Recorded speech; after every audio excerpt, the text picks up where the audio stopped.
Friends, जब एक बच्चा पैदा होता है एक पर्टिकुलर टाइम पे, एक पर्टिकुलर डेट और लोकेशन पे उसको एक हॉरोस्कोप मिलता है। उस हॉरोस्कोप में उसको एक असेंडेंट मिलता है, यानी कि लगन मिलता है, जिसके हिसाब से डिसाइड होता है कि उसका उसको क्या क्या सिग्निफिकेशन, क्या क्या करेक्टरिस्टिक्स मिले हैं। और बाकी जो उसके प्लैनेट्स हैं वो अलग अलग घरों में रहते हैं, जिसकी वजह से कुछ उसको प्लानिटरी कॉम्बिनेशन मिलते हैं। बट एक क्वेश्चन जो हमारे दिमाग में हमेशा आता है कि जब एक हॉरोस्कोप एक बच्चे को मिल गया, तो क्या अब उसकी जो फेट है, उसकी लाइफ है, क्या वो एक फिक्स लाइफ हो गई कि जो भी उसके हॉरोस्कोप में लिखा हुआ है अब उसके साथ वही सब चीजें होने वाली हैं लाइफ में आगे जाके? क्या हमारी लाइफ में जो भी चीजें होती हैं वो सब कुछ फिक्स रहता है, या उसमें कुछ चेंजेस होते हैं? और अगर वो फिक्स रहता है तो फिर हम एस्ट्रोलॉजी की रेमेडीज क्यों परफॉर्म करते हैं? तो आज जो है इन्हीं चीजों का आंसर हम जानने की कोशिश करेंगे। कर्मा थ्योरी जो है एक इम्पोर्टेंट और एक बहुत ही इंटरेस्टिंग टॉपिक है, उसके थ्रू हम ये जानने की कोशिश करेंगे। So hi friends, my name is Mohit and आप देख रहे हैं occult science by Mohit Kapoor. चलिए शुरू करते हैं। देखिए, होता क्या है कि जब भी एक बच्चा पैदा होता है किसी पर्टिकुलर टाइम पे, किसी पर्टिकुलर लोकेशन पे, डेट पे, जो भी उसका प्रीवियस बर्थ था, उसके जो भी पेंडिंग कर्मा थे, उसके हिसाब से उसको एक स्टार्टिंग पॉइंट जो है वो मिला, उसको एक हॉरोस्कोप मिल गया। लेकिन ये जो है एक स्टार्टिंग पॉइंट है, इससे उसकी पूरी लाइफ जो है वो डिसाइड नहीं होती है। उसको अपने हॉरोस्कोप में कुछ सिग्निफिकेशन मिले, कुछ फिक्स चीजें मिली, और कुछ जो है प्लानिटरी कॉम्बिनेशन मिले। फिक्स चीजें जैसे उसको एक फैमिली मिली जो फिक्स है, उसको एक बॉडी मिली, एक फेस मिला, वो फिक्स है। अब इसके साथ कुछ प्लेनेटरी कॉम्बिनेशन मिले कि वो किस किस करियर को परस्यू करेगा तो उसको सक्सेस मिलेगी। उसकी लाइफ में जो पैसा है वो कितना रहेगा, उसको लाइफ में लव मैरिज करनी है या अरेंज मैरिज करनी है, लाइफ में उसको क्या क्या इवेंट्स उसकी लाइफ में होंगे, वो सब प्लेनेटरी कॉम्बिनेशन उसके हॉरोस्कोप में है। लेकिन खाली हॉरोस्कोप जो है वही आपका लाइफ की डेस्टिनी को डिसाइड नहीं करता। अब अगर हम कर्मा थ्योरी को फर्दर जानने की कोशिश करें तो इसमें और भी चीजें ऐसी आती हैं जो आपकी लाइफ में इम्पैक्ट डालती हैं। सबसे पहले चीज जो है, जो आती है, वो आती है डीएनए। डीएनए यानी कि आप अच्छी तरह जानते हैं कि आपका और आपके पेरेंट्स का डीएनए जो है वो सेम होता है। यानी कि कहीं ना कहीं हम ये कह सकते हैं कि आपके पेरेंट्स जो हैं वो आपसे जुड़े हुए हैं डीएनए की तरफ से, और आपके पेरेंट्स जो हैं वो अपने पेरेंट्स से जुड़े हुए हैं डीएनए की तरफ से। यानी कि आपकी फैमिली का डीएनए कहीं ना कहीं सेम है। अब ये डीएनए क्या है कि आपने जो भी प्रीवियस बर्थ में जो भी आपने कर्म किए और आपकी फैमिली ने जो कर्म किए, उसकी वजह से कहीं ना कहीं आप जो है इंटरलिंक हुए। आपकी हॉरोस्कोप में अगर पितृदोष है, यानी कि कहीं ना कहीं डीएनए का एक नेगेटिव इम्पैक्ट आपकी लाइफ में आने वाला है।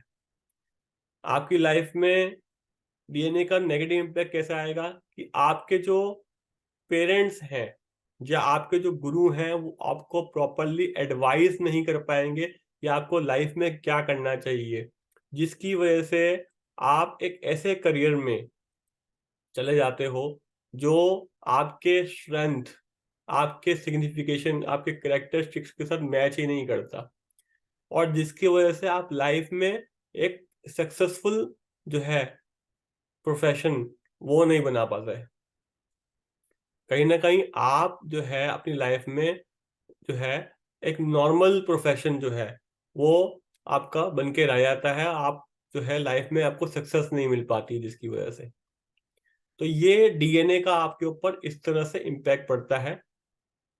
अगर आपके डीएनए में कोई प्रॉब्लम नहीं है, यानी कि आपको पिछले बर्थ की वजह से डीएनए आपका इम्पैक्ट नहीं हुआ है नेगेटिवली, तो आपको ये प्रॉब्लम नहीं होगी। लेकिन अगर आपके हॉरोस्कोप में पितृदोष है तो कहीं ना कहीं इसका इम्पैक्ट आएगा ही आएगा। इसके अलावा जो चीज आती है वो आती है देश काल पात्र। अब ये देश काल पात्र क्या है?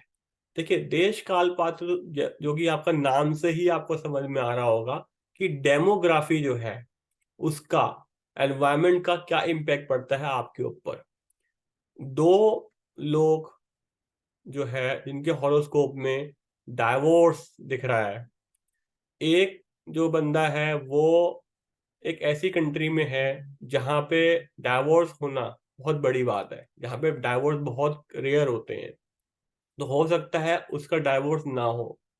लेकिन एक जो है दूसरा बंदा जो है जो ऐसी कंट्री में है जहां पे 2-3 शादियां होना आम है, तो उस बंदे का डाइवोर्स होना ऑलमोस्ट जो है सर्टेन हो जाता है इस केस में। तो इस तरह से जो है डेमोग्राफी का इम्पैक्ट, यानी कि देश काल पात्र का इम्पैक्ट जो है आपकी लाइफ में पड़ता है।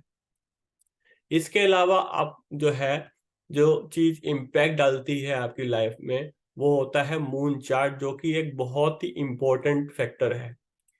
जब हमारे हॉरोस्कोप में जहां भी जिस भी हाउस में मून है, जब हम उस हाउस को जो है रोटेट करके हम अपना लगन बना लेते हैं, तो हमें मून चार्ट मिलता है जो ये बताता है कि आपकी जो मेंटल स्ट्रेंथ है वो कैसी है।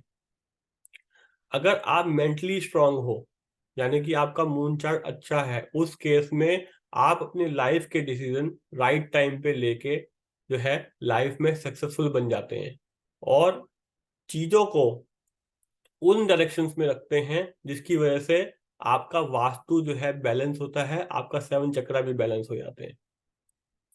इसी तरह से कई बार कुछ इंसान कुछ ऐसी एक्टिविटीज करते हैं जिनकी वजह से उनका 7 चक्रा ऑटोमेटिक बैलेंस हो जाता है, जैसे कि कुछ इस तरह का खाना खाना, योगा करना, या कुछ एक्सरसाइज करना। अलग अलग एक्टिविटीज की वजह से 7 चक्रा बैलेंस हो जाता है और वो लाइफ में मेंटली स्ट्रांग होने की वजह से लाइफ में सक्सेसफुल हो जाते हैं। अब जो लोग मेंटली स्ट्रांग नहीं है, मून चार्ट उनका स्ट्रांग नहीं है, वो लोग अगर वास्तु को यूज करके अपने 5 एलिमेंट्स को बैलेंस करें, अपने हाउस के 5 एलिमेंट्स को बैलेंस करें और अपने अंदर जो 5 एलिमेंट उनको भी बैलेंस करें, उस केस में वास्तु बैलेंस को यूज वास्तु को बैलेंस करके जो है और उनका जो लाइफ का पर्पस है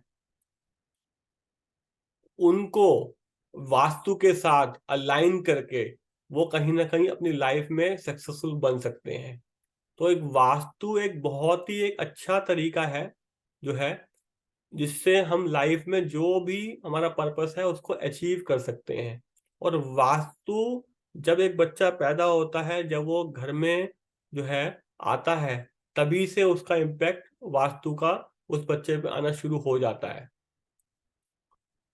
तो कहीं ना कहीं हम ये कह सकते हैं कि वास्तु जो है ये कहीं ना कहीं बहुत ज्यादा इम्पैक्ट डालता है किसी भी इंसान पे। अब हम एक एग्जाम्पल जो है उसकी उससे ये जानने की कोशिश करते हैं कि कैसे कर्मा थ्योरी जो है उसमें जो अलग अलग चीजें मैंने आपको बताई, देश काल पात्र, डीएनए, हॉरोस्कोप, मून चार्ट और वास्तु, कैसे वो इम्पैक्ट डालते हैं एक इंसान पे, और कैसे जो है उनका फेट जो है इन सब चीजों से इम्पैक्ट होता है। अब मान लीजिए कि दो बच्चे एक ही हॉस्पिटल में एक ही टाइम पे पैदा हुए, यानी कि उनका हॉरोस्कोप तो सेम होगा अगर वो सेम टाइम पे पैदा हुए हैं। लेकिन सेम टाइम पे पैदा होने के बावजूद भी आप देखोगे कि बहुत सारे बच्चे जो हैं सेम हॉस्पिटल में सेम हॉरोस्कोप लेके पैदा हुए, लेकिन उनका जो फेट है वो अलग है। यानी कि वो अपने करियर में कुछ अलग कर रहे हैं, अपनी लाइफ में कुछ अलग कर रहे हैं, क्योंकि जब वो हॉस्पिटल में पैदा हुए तो उनके पेरेंट्स अलग हैं, यानी कि उनका डीएनए अलग है। उनका देश काल पात्र भी एक टाइम पे अलग हो जाता है, क्योंकि ऐसा जरूरी नहीं है कि वो सेम डेमोग्राफी में जो है अपनी लाइफ को जिए। और उसके बाद कहीं ना कहीं क्योंकि वो अलग घर में रह रहे हैं तो उनका वास्तु भी अलग रहेगा, और वो जो अलग अलग एक्टिविटीज कर रहे हैं अपनी लाइफ में, उसकी वजह से उनका जो मून चार्ट है उस पर जो इम्पैक्ट पड़ रहा है वो भी एक अलग अलग ही रहेगा। तो इस तरह से अगर हम कर्मा थ्योरी से इसका आंसर जानने की कोशिश कर रहे हैं कि एक जब बच्चा पैदा होता है उसको जो हॉरोस्कोप मिलता है वो उसमें कुछ चीजें तो फिक्स होती हैं, बट बाकी जो प्लेनेटरी कॉम्बिनेशन है वो कुछ कॉम्बिनेशन उसको मिले हैं कि हाँ इसकी लाइफ में जो है ये कॉम्बिनेशंस हैं। बट इसका मतलब ये नहीं है कि उसका फेट एकदम फिक्स हो गया। जो वो कर्म करेगा अपनी लाइफ में, और जो वो कर्म से जो है, जो उसने पिछले जन्म में कर्म किए, जिसको लेके वो एक पर्टिकुलर टाइम में पैदा हुआ, एक स्टार्टिंग पॉइंट उसको मिला, इन सब चीजों का जो है कुल मिला के एक हम कह सकते हैं कि कैलकुलेटिव वे में उस बच्चे पे इम्पैक्ट पड़ता है। और कहीं ना कहीं उसका जो फेट है वो डिफाइंड नहीं होता है, बट उसको एक स्टार्टिंग पॉइंट जो है मिलता है, और उसके बाद जो भी वो कर्म करते जाता है, और जो भी चीजें जैसे कि डीएनए, देश काल पात्र, वास्तु, मून चार्ट, और उसका जो पैदा होने के टाइम पे जो हॉरोस्कोप है, इन सब चीजों का इम्पैक्ट उस पर पड़ता है, और उसके हिसाब से वो अपनी लाइफ को जीता है और अपने लाइफ पर्पस को अचीव करता है। तो आई होप मैं आपको जो है कर्मा थ्योरी के हिसाब से इस जो जो ये हमने क्वेश्चन आज लिया कि एक बच्चा जब पैदा होता है उसको हॉरोस्कोप मिलता है, तो वो हॉरोस्कोप क्या एक फिक्स फेट बताता है या फिर वो फेट चेंज होता है, उसको मैं बता पाया हूँ प्रॉपरली। आगे हम इस तरह के और भी टॉपिक लेते रहेंगे।